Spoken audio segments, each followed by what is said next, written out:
नमस्कार, विठ्ठल बोलेमध्ये स्वागत. मी विठ्ठल पाटील. काँग्रेसनं व्ही पाटलांना डावलायचं कारण काय, असा एक प्रश्न सर्वसामान्यांबरोबरच राजकीय क्षेत्रात व्यक्त केला जात आहे.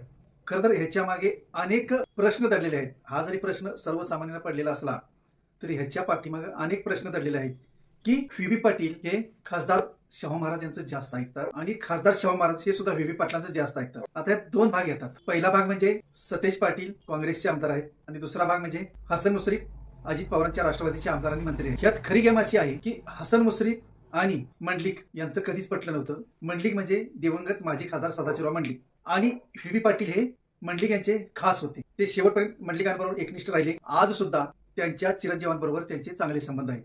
दुसरा मुद्दा येतो सतेज पाटील यांच्याबाबतचा. सतेज पाटील यांनी विधानसभेला मोठं रान उठवलं. संभाजीराजांना उमेदवारी मिळणार होती, पण ती शाहू महाराजांकडे कशी जाईल यासाठी व्ही पाटलांनी प्रयत्न केले आणि तसा शरद पवार आणि काँग्रेस श्रेष्ठींकडून आदेश आला अशी सुद्धा सतेज पाटील यांच्या कार्यकर्त्यांमध्ये चर्चा आहे. म्हणून संभाजीराजांऐवजी शाहू महाराजांना उमेदवारी दिली गेली. हे झाले दोन मुद्दे. आता यातूनच आपल्याला लक्षात आणायचं असं आहे की सतेज पाटील राष्ट्रवादी काँग्रेस किंबहुना व्ही पाटील यांना का टाळत आहेत. तर व्ही पाटील यांच्या ज्या काही चाली होत्या, विधानसभा असो लोकसभा असो, त्या सतेज पाटील आणि हसन मुश्रीफ यांना रुचलेल्या नाही. एक तर हसन मुश्रीफ हे पहिल्यापासूनच व्ही पाटील यांच्या विरोधात आहेत, कारण व्ही पाटील पहिल्यापासून सदाशिवराव मंडलिक आणि शरद पवार यांच्याशी एकनिष्ठ राहिलेले आहेत. तसं हसन मुश्रीफ यांच्या बाबतीत आपण म्हणू शकत नाही, कारण हसन मुश्रीफ यांनी सदाशिवराव मंडलिक यांना विरोध केला आणि आज अजित पवारांच्या राष्ट्रवादीत गेल्यानंतर शरद पवार यांच्या सुद्धा विरोधात ते आहेत. अशा वेळी व्ही पाटील शरद पवारांचे आणि सदाशिवराव मंडलिक यांचा जवळचा माणूस असल्यामुळं हसन मुश्रीफ यांना निश्चितच तो नको आहे. हसन मुश्रीफ आणि सतेज पाटील यांची मैत्री जग जाहीर आहे. जरी आज ते दोरी तुटली, दोरीला परत गाठ बांधता येईल अशी जरी त्यांची वक्तव्य असली तरी हसन मुश्रीफ जसं दोरी तुटली म्हणतात तसं दुसरीकडे सतेज पाटील म्हणतात की दोरीला गाठ बांधणं अवघड नाही. म्हणजेच हे दोघे एकत्र आहेत. ह्या दोघांच्या विचारानंच आज व्ही पाटलांना खड्यासारखं बाजूला केलं जात आहे. हे एकूण आजचं चित्र आहे. कारण महाविकास आघाडीमध्ये महत्वाचे घटक पक्ष म्हणजे तीन: काँग्रेस, उद्धव बाळासाहेब ठाकरेंची शिवसेना आणि शरद पवार यांची राष्ट्रवादी. असं असताना बंटी पाटलांना नेमकं शरद पवारांची राष्ट्रवादीच का नको आहे. व्ही पाटलांनी परवाच पत्रकार परिषद घेऊन असं स्पष्ट केलं की आम्हाला विचारात का घेत नाही. म्हणून अखेर आम्ही काँग्रेसचे खासदार शाहू महाराज यांना भेटलो. त्यांनी सतेज पाटील यांना बोलवून घेतलं. त्यावेळी सतेज पाटील म्हणले की यांच्याकडे जे उमेदवार आहेत त्यांची आर्थिक कुवत नाही. बघा, म्हणजे यात दोन प्रश्न येतात. आर्थिक कुवत नाही म्हणजे काय, याची दखल निवडणूक आयोग सुद्धा घेऊ शकतो.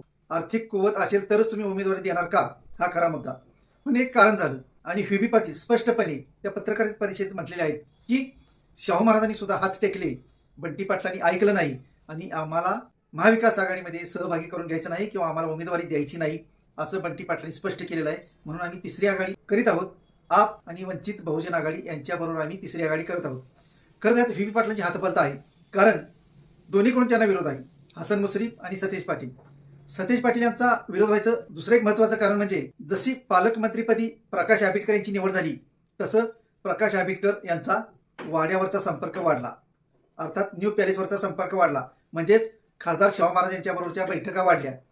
हे सतेज पाटील यांना रुचलं नाही. शाहू महाराज हे काँग्रेसचे खासदार असताना ते शिवसेनेचे पालकमंत्री प्रकाश आंबेडकर यांच्याबरोबर बैठका कशा घेतात, ते सतत त्यांच्या न्यू पॅलेसवर कसे जातात, हा एक मुद्दा. दुसरा महत्वाचा मुद्दा म्हणजे जेव्हा विधानसभेची निवडणूक होती त्यावेळी राजेश लाटकर आणि मधुरिमा राजे यापैकी उमेदवार कोण असा खल चालला आणि अखेर राजेश लाटकर यांनी माघार घेतली नाही आणि म्हणून मधुरिमा राजेंचा अर्ज मागे घेण्यासाठी शाहू महाराज स्वतः जिल्हाधिकारी कार्यालयात गेले, मालोजी राजेंना घेऊन गेले, मधुरिमा राजेंना घेऊन गेले आणि अर्ज मागे घेतला. त्यावेळी तनतनत सतेज पाटील आले आणि दम नव्हता तर मग लढायचं कशाला, अर्ज भरायचा कशाला, असं एक वक्तव्य त्यांनी केलं होतं.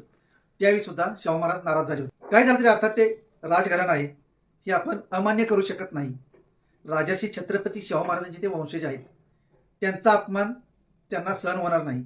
म्हणून त्यावेळी मालोजी राजे आणि शाहू महाराज सुद्धा गप्प बसले. पण नंतरच्या काळात शाहू महाराजांनी हळूहळू सतेज पाटील यांना आपल्यापासून दूर ठेवण्याचा प्रयत्न केला. बघा, म्हणजे मी ज्या घटना सांगतोय त्या अशा आहेत की हे राजकारण इतकं विचित्र आहे की कोण कोणावर कसं असेल आणि कोण कोणाला कधी डाळेल हे सांगता येत नाही. म्हणून एकीकडे हसन मुश्रीफांचा विरोध, दुसरीकडे बंटी पाटलांचा विरोध. यातूनच राष्ट्रवादीला वेगळं केलं गेलं, महाविकास आघाडीमध्ये घेतलं गेलं नाही. कोल्हापूर महापालिका निवडणुकीच्या संदर्भात आपण बोलत आहोत. कोल्हापूर महापालिकेच्या निवडणुकीसाठी दररोज वेगवेगळ्या बातम्या येत आहेत. महायुती कशी, महाविकास आघाडी कशी, तिसरी आघाडी कशी, आणि हे सर्व पाहता नेमकं शरद पवारच्या राष्ट्रवादीला वेगळं का केलं गेलं महाविकास आघाडीनं, हाच खरा मुद्दा आहे. आणि ह्या मुद्द्यावर आपण बोलताना स्पष्ट करू शकतो की हा एवढा सोपा प्रश्न नाही. तर हसन मुश्रीफ, शाहू महाराज आणि सतेज उर्फ बंटी पाटील या तिघांचं यामध्ये त्रांगडं आहे. आणि यामुळेच आजच्या घडीला तरी सतेज पाटील व्ही पाटील यांना बरोबर गेला राजी नाहीत. कारण व्ही पाटील यांनी पूर्वीची नाती जोडली. व्ही पाटील यांनी संजय मंडलिक, व्ही पाटील यांनी प्रकाश आंबेडकर यांचे आणि खासदार शाहू महाराज यांचे संबंध जुळवून दिले, त्यांना जवळ आणलं. आणि हेच नेमकं सतेज पाटलांना नको होतं. आणि या सर्व घडामोडींमुळेच हे राजकारण घडत आहे. पाहू आपण अजून बऱ्याच गोष्टी घडणार आहेत. धन्यवाद. असेच नवनवीन विषय ऐकण्यासाठी लाईक, सबस्क्राईब आणि बेल आयकॉनवरती क्लिक करा.